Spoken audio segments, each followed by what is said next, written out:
Hello everybody, it's Brian for GadgetUnit.com and it's time for episode 117 of my question and answer series. So there is only one question here, or I guess technically two, from Freddy Malpartita. Are you still using the spec grip case as your primary case?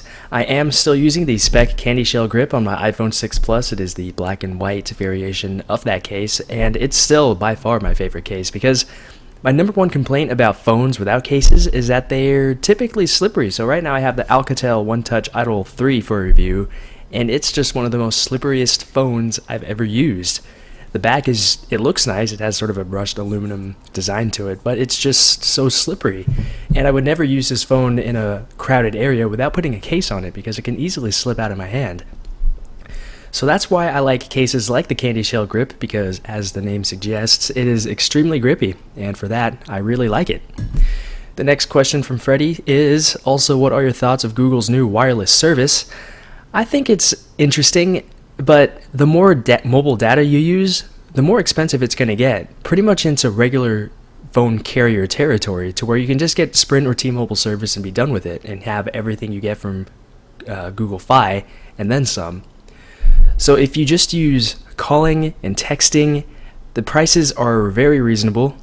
Although, like I said, the more data you use, the quickly the bill will run. So it just depends on the type of person you are. I would never be able to use Google Fi because of the high costs compared to just getting T-Mobile service, for example.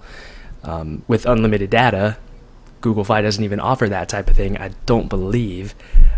So it's interesting. It's really, I think, for a small amount of people, although I guess they're just sort of testing things out. Maybe the prices are higher because they don't want as many people joining, to sort of deal with demand a little bit by keeping the prices high. Less people want to go into it. Of course, they're also doing this with the Nexus 6 only, which I think is to sort of keep the participation level down a bit while they're still sort of testing this out. It is interesting, but it's, obviously just not for me. So that is it with episode 117. If you have any questions that you would like me to try and answer for episode 118 next week, go ahead and leave those down below in the comments area. But that is it with this video. And I guess I'll do another update on my triple boot PC. Everything is pretty much done. OS X, Windows, and Linux all work off of a single SSD. And it's actually pretty impressive, I think. Everything is fast, it works well.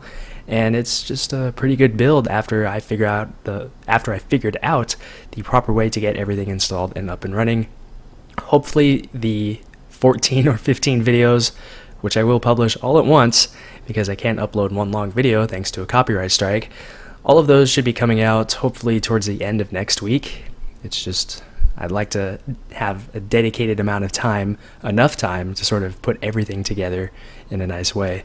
So that's it with this video, and I will talk to you guys on Friday regarding an Arctic Silver 5 thermal paste comparison video. So I'll see you then.